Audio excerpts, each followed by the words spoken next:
നമസ്കാരം. കോട്ടയം വിജയകുമാറിന്റെയും ഭാര്യ മീരയുടെയും അതിദാരുണമായ കൊലപാതകം. ഇതുമായി ബന്ധപ്പെട്ട് നമ്മൾ കുറെ വീഡിയോസ് ഇട്ടു. 2 ചാനലുകളുമായി നമുക്ക് തോന്നിയ സംശയങ്ങൾ, നമുക്ക് തോന്നിയ ഡൗട്ടുകൾ നമ്മൾ ഓരോന്നായിട്ട് മുന്നിലോട്ട് വെച്ചു. അതായത് ഈ പറയുന്ന പോലീസുകാർ വന്നു നിന്ന് നമ്മളടുത്ത് പറഞ്ഞ കഥകൾ, ആദ്യം പറഞ്ഞ കഥകൾ, അതിനുശേഷം പറഞ്ഞ കഥകൾ, അതായത് പോലീസുകാർ തയ്യാറാക്കിയ തിരക്കഥയിലെ പഴുതുകൾ കാണിച്ചുകൊണ്ട് നമ്മൾ കുറെ വീഡിയോസ് ഇട്ട്. അത് പറഞ്ഞാൽ അതിന് വലിയ ബുദ്ധിയുടെ ആവശ്യമൊന്നുമില്ല. വളരെ നോർമൽ ആയിട്ടുള്ള ഒരു വ്യക്തി ജസ്റ്റ് ഒന്നൊരു കോമൺ സെൻസ് വെച്ച് ചിന്തിച്ചു കഴിഞ്ഞാൽ മനസ്സിലാവുന്ന കാര്യങ്ങളാണ് ഇതൊക്കെ. അതായത് പകൽ പോലെ സത്യമായിട്ടുള്ള കുറെ തിരക്കഥകളാണ് ഇവരിവിടെ എന്ത് ചെയ്യുന്നത്, ഈ പറയുന്ന നമ്മുടെ മുന്നിലേക്ക് കൊണ്ട് പറഞ്ഞു തന്നത്. ഇതൊക്കെ പറയുമ്പോഴും അതിന്റെ മരണപ്പെട്ട വിജയകുമാർ എന്ന് പറയുന്ന ഒരു വ്യക്തിയുണ്ട്. ആ വിജയകുമാർ അത്ര വെടിപ്പല്ല എന്നുള്ള സത്യങ്ങളും എന്നുള്ള തെളിവുകളും പുറത്തു വന്നുകൊണ്ടിരിക്കുന്നു. നമ്മളിത് പറയുമ്പോഴും വിജയകുമാറിനെ കൊന്നത് ഈ പറയുന്ന എന്തോ പകയുടെ പുറത്ത് ഈ പറയുന്ന അമിത്തിനെ ഒരു വാടക കൊലയാളിയാക്കി മുന്നിൽ നിർത്തിക്കൊണ്ട് മറ്റാരോ ചെയ്തതാണ് എന്നുള്ളത് ഒരു 90% നമുക്ക് ഉറപ്പിക്കാൻ പറ്റുന്ന ഒരു സംഭവം തന്നെയാണ്. പക്ഷെ അതിനോടൊപ്പം ഈ മരിച്ചുപോയ വിജയകുമാറും അത്ര വെടിപ്പല്ല എന്നുള്ള സംഭവങ്ങൾ വരുന്നുണ്ട്. അതായത് ഒരു വോയിസ് ഇപ്പൊ മറ്റൊരു ചാനലിൽ നിന്ന് കേട്ടായിരുന്നു. അതായത് ഗൾഫിൽ വെച്ച് ഈ പുള്ളി ചെയ്ത വൃത്തികേടുകൾ, ഈ പുള്ളി ചെയ്ത ഇല്ലീഗൽ ആയിട്ടുള്ള ബിസിനസ്സുകൾ, ആരും അറപ്പുളവാക്കുന്ന ബിസിനസ്സുകൾ. അതായത് ഇപ്പൊ ഞാൻ അറിഞ്ഞത് ഈ ട്രെയിനേജിൽ വീണ ഈ പുള്ളിക്ക് ഈ മുളക് പൊടി, മല്ലിപ്പൊടി അങ്ങനെയുള്ള സംഭവങ്ങളൊക്കെ നാട്ടിൽ നിന്ന് പൊടിച്ചുകൊണ്ട് വന്ന കവറിലാക്കി വിൽക്കുന്ന ഒരു പരിപാടി ഗൾഫിൽ ഉണ്ടായിരുന്നു. അതിനകത്ത് ഒരു തവണ ചാക്ക് കണക്കിനുള്ള ഈ മുളക് പൊടി ട്രെയിനേജ് എന്ന് പറയില്ല, കക്കൂസിൽ നിന്നൊക്കെ വരുന്ന ട്രെയിനേജ് വെള്ളം അതിന്റെ പുറത്ത് വീണ ആ സാധനം വരെ എടുത്ത് നശിപ്പിക്കാതെ എടുത്ത് ഉണക്കി വീണ്ടും മനുഷ്യർക്ക് കഴിക്കാൻ വേണ്ടി കൊടുത്ത ഒരു നിറകെട്ട ഒരു എന്താ പറയുക, അതിനെ നമുക്ക് എങ്ങനെ ന്യായീകരിക്കാൻ പറ്റും അല്ലേ? ഭക്ഷണമാണ്. അവിടെയൊക്കെ ട്രെയിനേജ് വീണുന്ന ഈ വേസ്റ്റ് വീണ സാധനങ്ങൾ എടുത്ത് ഉണക്കി പൊടിച്ച് വീണ്ടും കൊടുക്കുക, എക്സ്പയർ ആയ സാധനങ്ങൾ വീണ്ടും ഡേറ്റ് മാറ്റി കൊടുക്കുക, അതുപോലുള്ള വളരെ വളരെ നമ്മൾ എന്താ പറയുക അറപ്പുളമാക്കുന്ന ബിസിനസ്സുകളും പുള്ളി ചെയ്തിരുന്നു. നമുക്ക് ഒരിക്കലും ന്യായീകരിക്കാൻ പറ്റാത്ത പല ബിസിനസ്സുകളും പുള്ളി ചെയ്തിരുന്നു എന്ന് പറഞ്ഞുകൊണ്ട് പുള്ളിയുടെ കൂടെ ജോലി ചെയ്തിരുന്ന പലവരും എന്ത് ചെയ്തിട്ടുണ്ട്, വന്ന് ഇങ്ങനെ മൊഴി ഇങ്ങനെ പറയുന്നുണ്ട്. അതിന്റെ ഒരു വോയിസ് ഞാൻ ഇവിടെ കൊടുക്കും. അത് സത്യമാണോ, ഇനി പുള്ളി ഈ പറയുന്ന പണം ഇത്രയും ഉണ്ടാക്കിയതുകൊണ്ടുള്ള അസൂയാണോ എന്നൊന്നും അറിയില്ല. പക്ഷെ ഒരാളല്ല, പലവരും പറയുന്നുണ്ട് എന്നുള്ളത് ശരിയാണ്. അത് ഞാൻ ഇതിന്റെ ബാക്കിൽ കൊടുക്കും. അതിന് മുമ്പ് എനിക്ക് ചോദിക്കാനുള്ളത്, എവിടെ പോയി 24, എവിടെ പോയി റിപ്പോർട്ടർ ചാനൽ, എവിടെ പോയി ഏഷ്യാനെറ്റ്, എവിടെ പോയി മീഡിയ വൺ, ഇവരൊക്കെ എവിടെ പോയി? റിപ്പോർട്ടർ ചാനലില് ഹാഷ്മി എവിടെ പോയി? കാണാനല്ലോ. ഇപ്പൊ എന്തെങ്കിലും ചെറിയ കാര്യം വന്ന വാളെടുത്ത് വെട്ടാൻ വരുന്ന ഹാഷ്മി ഇതിനെക്കുറിച്ച് ഒരൊറ്റ അക്ഷരം മിണ്ടുന്നില്ലല്ലോ. ഇപ്പം ഈ പറയുന്ന മാധ്യമങ്ങളെല്ലാം, മീഡിയകളെല്ലാം അത് മറന്ന മട്ടാണ്. പോലീസുകാർ പറയുന്നത് 100% സത്യമാണ് എന്നുള്ള രീതിയിലാണ് എല്ലാവരും ഇപ്പൊ വാർത്ത കൊടുത്തുകൊണ്ടിരിക്കുന്നത്. അരുൺകുമാർ എവിടെ പോയി? അന്ന് ഹേമ കമ്മിറ്റി റിപ്പോർട്ട് വന്നപ്പോ ഈ മീനു മുനീറിനെ പോലൊക്കെ അവരെ വായിൽ നിന്നറിയാതെ വന്ന വീണ ആ സംഭവങ്ങളൊക്കെ എല്ലാം എടുത്തു വെച്ച് അവരെ നിർത്തിപ്പൊരിച്ച് നിങ്ങൾ ഇങ്ങനെയല്ലേ പറയുന്നത്, നേരത്തെ അങ്ങനെയല്ലേ പറയുന്നത്, ഇപ്പൊ എന്ത് ഇങ്ങനെ പറയുന്നത്, അതൊക്കെ പൊളിച്ചടിക്കുക. അരുൺകുമാറിന്റെ വായു ഇപ്പൊ അനങ്ങുന്നില്ല. ഇവരാരും മിണ്ടുന്നില്ല. മെയിൻ സ്ട്രീം മീഡിയകൾ ഇതിനെക്കുറിച്ച് കമാന്നൊരക്ഷരം മിണ്ടുന്നില്ല, ഇനി മിണ്ടത്തുമില്ല. മനസ്സിലായോ?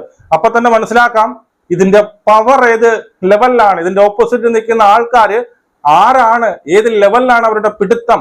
അങ്ങ് ഡൽഹിയിലും ഉണ്ടടാ എന്റെ പിടുത്തം എന്ന് പറയും പോലെ അത്രയ്ക്ക് സ്ട്രോങ് ആണ് എന്നുള്ളതാണ്. മനസ്സിലാക്കോ?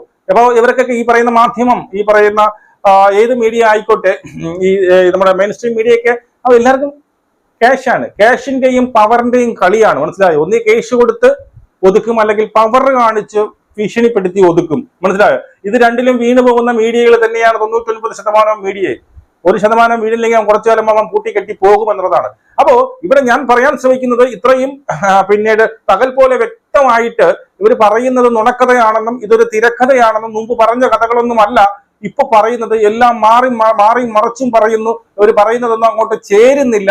എങ്ങനെയൊക്കെ നോക്കിയാലും, ഇവിടെയൊക്കെ കൂട്ടി കിഴച്ച് നോക്കിയാലും അവർ പറയുന്നത് മൊത്തം കള്ളമാണ്.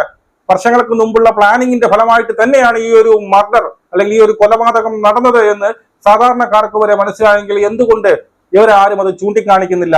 എന്തുകൊണ്ട് ഇവരാരും പറയുന്നില്ല? അന്ന് നിങ്ങൾ അങ്ങനെയല്ലേ പറഞ്ഞത്, ഇപ്പൊ ഇത് ഇങ്ങനെ ആവാൻ ചാൻസ് ഉണ്ട്, ഇപ്പൊ ഇങ്ങനെ എന്തുകൊണ്ട് പറയുന്നു, അവൻ എന്തുകൊണ്ട് ഒളിച്ചോടിയില്ല, എന്തുകൊണ്ട് ഇവർ ചോദിക്കുന്നില്ല? മനസ്സിലായി? ഇവന്റെ ദേഹത്ത് എന്തുകൊണ്ട് രക്തക്കറ ഇല്ല എന്ന് ഇവർ ചോദിക്കുന്നില്ല. അത് ഈ പോലീസ് കൊടുക്കുന്ന ന്യായങ്ങളെല്ലാം ഇവർ അതുപോലെ വിഴുങ്ങി പോലീസ് പറയുന്നതാണ് സത്യം എന്നുള്ള രീതിയിൽ ഇവർ എന്തുകൊണ്ട് പറയുന്നു? അതിനൊക്കെ ഒരു ആൻസറേ ഉള്ളൂ, പവറും മണിയും. മനസ്സിലായോ? പൈസയുടെയും പവറിന്റെയും പിൻബലത്തിൽ ഇവരൊക്കെ വായ അടക്കുകയാണ്, അല്ലെങ്കിൽ ഇപ്പൊ മനഃപൂർവ്വം വായ അടപ്പിച്ചു എന്നുള്ളതാണ്. അപ്പോൾ ഇനി അതിനുശേഷം ഇവിടെ ഞാൻ ആ വോയിസ് കൊടുക്കാം, ആ വോയിസും കൂടി കേട്ട് നോക്ക്. ഈ ഒരു സംഭവം ശരിയാണെങ്കിൽ ഒരിക്കലും ന്യായീകരിക്കാൻ പറ്റാത്ത വൃത്തികെട്ട നെറികെട്ട ബിസിനസ്സാണ് ഈ പറയുന്ന വിജയകുമാറും ചെയ്തുകൊണ്ടിരുന്നത് എന്ന് പറയേണ്ടതായിട്ട് വരും. നമ്മുടെ ഈ വിജയകുമാറിനെ സംബന്ധിച്ച് അമിത് എന്ന് പറയുന്നവൻ ഒന്നുമല്ല ഫിസിക്കലി പറയാൻ കാരണം. ഞാനിപ്പോൾ ഓർത്തു വന്നാണ് ഒരു ഇൻസിഡന്റ് ഉണ്ടായി സൗദിയിൽ വെച്ച്. അദ്ദേഹം ഷോപ്പ് ക്ലോസ് ചെയ്തിട്ട് 8 മണിക്കാണ് ഷോപ്പ് ക്ലോസ് ചെയ്യണത്. അത് അവിടുത്തെ ഈ പ്രെയറിന്റെ അനുസരിച്ചിരിക്കും. ലാസ്റ്റ് പ്രെയർ കഴിഞ്ഞിട്ട് ആണ് ഷോപ്പ് ക്ലോസ് ചെയ്യണത്. അത് കഴിഞ്ഞിട്ട് പുള്ളി ക്യാഷുമായിട്ട് പോകുമ്പോൾ പുള്ളിയിൽ ചെറിയൊരു ബാഗ് ഉണ്ടാവും. അങ്ങനെ ക്യാഷ് ബാഗില്ല, പുള്ളി ക്യാഷ് അങ്ങനെ ബാഗിലൊന്നും കൊണ്ട് പാൻറ്റിന്റെ പോക്കറ്റിൽ തന്നെ കിടന്നു. ക്യാഷൊക്കെ ആയിട്ട് ഇങ്ങനെ പോകുമ്പോൾ ഈ അവിടുത്തെ ലോക്കൽസ് ഉണ്ട്, ഈ കണ്ട പിടിച്ചുപറിയും ഒക്കെ ആയിട്ട് നടക്കുന്ന ഈ അറബികൾ, അത് ഈ കറമ്പന്മാരെന്ന് പറയും. അതായത് ഈ കറുത്തിരിക്കും അമ്മമാരെ കണ്ട നൈജീരിയക്കാരെ പോലെ അമ്മമാർ പഠിക്കൊന്നും പോലെ അമ്മമാരിങ്ങനെ പിടിച്ചുപറി, മൊബൈൽ ഫോൺ തട്ടിപ്പറിക്കുക, ആരെങ്കിലും ഒറ്റയ്ക്ക് പോലെ പിടിച്ചുപറിയാണ് അവരുടെ മെയിൻ ഇത്. അവർക്ക് അങ്ങനെ വീടൊക്കെ ഉണ്ടാവും. അങ്ങനെ ഒരു എന്താ പറയുക, നമ്മൾ നാട്ടിലുണ്ടല്ലോ ഈ കള്ളു പിടിച്ചിങ്ങനെ നടക്കുക. ഒരു കള്ളുകൂടി അല്ലെങ്കിലും ഇവരിങ്ങനെ പിടിച്ചുപറിയാണ് ഇവരുടെ മെയിൻ ഹോബി. അങ്ങനെ നടക്കുന്ന ഈ തല തിരിഞ്ഞ് നടക്കുന്ന കുറേ അറബി യുവാക്കളുണ്ട്. അപ്പോൾ പുള്ളി ഇങ്ങനെ സ്ഥിരം വാച്ച് ചെയ്ത് ഇവരിങ്ങനെ എനിക്കൊരിക്കൽ എന്നെ ഉണ്ട്, പക്ഷെ എൻ്റെ ഇതൊന്നും പോയിട്ടില്ല. ഇങ്ങനെ പുള്ളിയുടെ കയ്യിൽ പുള്ളി ഇങ്ങനെ ഓഫീസിലേക്ക് കടയിൽ നിന്ന് നേരെ വീട്ടിലേക്ക് വരുമ്പോൾ പുള്ളി ഇവർ സെക്കൻഡ് ഫ്ലോറിലാണോ തേർഡ് ഫ്ലോറിലാണോ സെക്കൻഡ് ഫ്ലോറിലാണ് താമസിക്കുന്നത്. അപ്പോൾ പുള്ളി വണ്ടി കൊണ്ടിടുന്നു. അത് കഴിഞ്ഞിട്ട് പുള്ളി ഫ്ലാറ്റിൽ കയറി ചെന്ന് ലിഫ്റ്റ് കയറി ചെല്ലുമ്പോഴാണ് അവിടെ മറിഞ്ഞിരുന്നവർ 2-3 പേര് കൂടി അദ്ദേഹത്തെ അറ്റാക്ക് ചെയ്തിട്ട് പുള്ളി അവിടെ നിന്ന് മറിച്ചടിച്ചു. പക്ഷെ പുള്ളിയുടെ കയ്യിൽ നിന്ന് ഒരു പൈസ പോയിട്ടില്ല. പുള്ളി അവിടുന്ന് ഇവരെ മറിച്ച് വീഴ്ചിട്ട് പുള്ളി ചാടി ഫ്ലാറ്റിൽ കയറി. ഞങ്ങൾ അനുഭവം ഉണ്ടായിട്ടുണ്ട്. അതൊക്കെ പുള്ളി പിറ്റേ ദിവസം വന്നിടത്ത് പറഞ്ഞു. അങ്ങനെ പുള്ളിയുടെ ഒരു കാരണവശാലും പൈസ എന്ന് പറഞ്ഞാൽ പുള്ളിയിൽ നിന്ന് പോകത്തില്ല. പുള്ളി അത്രയ്ക്ക് ആള് സ്ട്രോങ് ആണ്, ബോഡി സ്ട്രോങ് ആണ്. ഈ അമിത് എന്ന് പറയുന്നതിന് പുള്ളിക്ക് ഒരു വിരലെടുത്ത് തൂക്കി എറിയാനുള്ളതേ ഉള്ളൂ. നമ്മൾ മറ്റ് ചാനലുകളൊക്കെ വാർത്തകളിൽ നിന്ന് കേട്ടെടുത്തോളും ഓട്ടോറിക്ഷക്കാരൻ്റെ അഭിപ്രായത്തിൽ കണ്ട ബോഡി സൈസ് വെച്ചൊക്കെ പറയുമ്പോൾ വിജയകുമാറിനെ സംബന്ധിച്ച് അമിത് ഒന്നുമല്ല, എത്ര ഇതൊന്നും അമിത്തിനെ കൊണ്ടൊന്നും ഒറ്റയ്ക്കൊന്നും പുള്ളിയെ ഒന്നും ചെയ്യാൻ പറ്റത്തില്ല എന്നുള്ളത് 100% ഉറപ്പാണ്. കഴിയുന്നത്ര നേരത്തെ പണം ഉണ്ടാക്കി നടുവിടുക എന്നായിരുന്നു പുള്ളി ഇതുണ്ടായിരുന്നത്. അങ്ങനെ അതിനകത്തൊന്നും നമുക്കൊന്നും നീതിയൊന്നും കിട്ടിയില്ല. പിന്നെ അല്ലാതെ പുള്ളി ഒത്തിരി ഈ പുള്ളിയല്ല ചെയ്തിരുന്നത്, മുഴുവൻ ചെയ്ത് ഗോപി എന്ന് പറയുന്നത് തൃശ്ശൂർകാരൻ മാളക്കാരൻ ഒരുത്തൻ ഗോപിയുണ്ട്. പുള്ളി എല്ലാത്തിനും ഗോപിക്ക് അനുവാദമാണ്. ഗോപി വീട്ടിലെ പണിയൊന്നുമല്ല, ഇങ്ങനെ എല്ലാ കാര്യങ്ങളും ചെയ്യുന്ന ഒരാളാണ് ഗോപി. ഇത് ഒത്തിരി ഹീനമായ ഈ ബിസിനസ്സിൽ ചെയ്തിട്ടുണ്ട്. ഒരു വലിയൊരു വെയർ ഹൗസ്, അതിന്റെ മേളിലൊരു 6-7 ഫ്ലോറിൽ അക്കോമഡേഷനാണ്, ഫാമിലി അക്കോമഡേഷനാണ്. ഇങ്ങനെ നാട്ടിൽ നിന്ന് വന്ന മുളക് പൊടി പ്രശാന്തി എന്നാണ് അദ്ദേഹത്തിന്റെ പ്രൊഡക്റ്റിന്റെ പേര്. കാരണം പുള്ളി സായിബാബയുടെ വലിയൊരു ഭക്തരാണ്. അപ്പോൾ ഈ മുളക് പൊടി വലിപ്പൊടി എല്ലാം നാട്ടിൽ നിന്ന് കൊണ്ടുവന്ന് ഇങ്ങനെ ടി വെച്ചിരിക്കണം. അപ്പോൾ ഒരു 250 ചാക്ക് മുളക് പൊടികളുണ്ട്. ഈ മുളക് പൊടിക്ക് വെച്ചാൽ ഈ നാട്ടിൽ നിന്ന് വരുന്ന മുളക് പൊടി വളരെ ചെറിയ, ഈ ദുബായിൽ നിന്ന് വരുന്ന മിക്സിങ് വരുന്ന ഇത് കാര്യം മുളക് പൊടി ഭയങ്കര വിലയാണ്. പക്ഷെ കുറച്ച് ആളുകൾ സ്ഥിരം ഇത് കൊണ്ടുപോകുന്ന ആളുകൾ അതിനുവേണ്ടി ഇങ്ങനെ കൊണ്ടുവന്നതാണ്. ഒരു സുപ്രഭാതത്തിൽ ഈ മേളില് ഈ ഡ്രൈനേജ് കംപ്ലീറ്റ് ഈജിപ്ഷ്യൻസും ഇന്ത്യക്കാരും വളരെ ചുരുക്കമാണ്. ഈജിപ്ഷ്യൻ സുഡാനികളൊക്കെയാണ് ആ മേളിലേക്ക് താമസിക്കുന്നത്. അതിന്റെ മെയിൻ ഡ്രൈനേജ് പൊട്ടി, ഈ ക്ലോസറ്റ് ഡ്രെയിനേജ് പൊട്ടി ആ വെള്ളം മുഴുവൻ ഈ മുളക് പൊടിയുടെ മേലെ ഇങ്ങനെ ഒരു ദിവസം വരുമ്പോൾ ഒരു അവിടെ വീക്കെൻഡ് ഫ്രൈഡേ ആണല്ലോ, ശനിയാഴ്ച രാവിലെ ഒന്ന് തുറക്കുമ്പോൾ ഇങ്ങനെ കംപ്ലീറ്റ് ഈ ഡ്രെയിനേജ് പൈപ്പ് പൊട്ടിയിട്ട് ഈ മുളക് പൊടിയുടെ മുളക് പൊടി ഇതെല്ലാം മറ്റു സാധനങ്ങളൊക്കെ പുറകെ മേളിൽ കൂടെ ഡ്രെയിനേജ് വെള്ളം ചാടി നനഞ്ഞു കിടക്കുകയാണ്.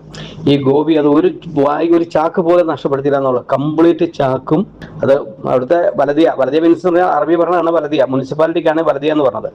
മുനിസിപ്പാലിറ്റിയൊക്കെ കണ്ടു കഴിഞ്ഞാൽ അവരപ്പോൾ സീൽ ചെയ്യും. പക്ഷേ ഗോപി അത് വളരെ തന്ത്രപരമായിട്ട് അത് ഈ ഗോഡൌണിനകത്ത് തന്നെ പ്ലാസ്റ്റിക് ഷീറ്റ് വിരിച്ച് മുളക് പൊടി അത് പൊട്ടിച്ചിട്ട് നിരത്തി ഉണക്കി വീണ്ടും പാക്ക് ചെയ്ത് കൊടുത്തു. പുള്ളി അതിനെല്ലാം സപ്പോർട്ടാണ്. അതുപോലെ എക്സ്പയറായ സാധനങ്ങൾ ഡേറ്റ് മാറ്റി കൊടുക്കുക, ഈ കാര്യങ്ങളെല്ലാം ചെയ്യുന്നത് ഗോപിയാണ് ചെയ്യുന്നത്. പുള്ളി എല്ലാം മൗന അനുവാദത്തോടു കൂടിയാണ് ചെയ്യുന്നത്.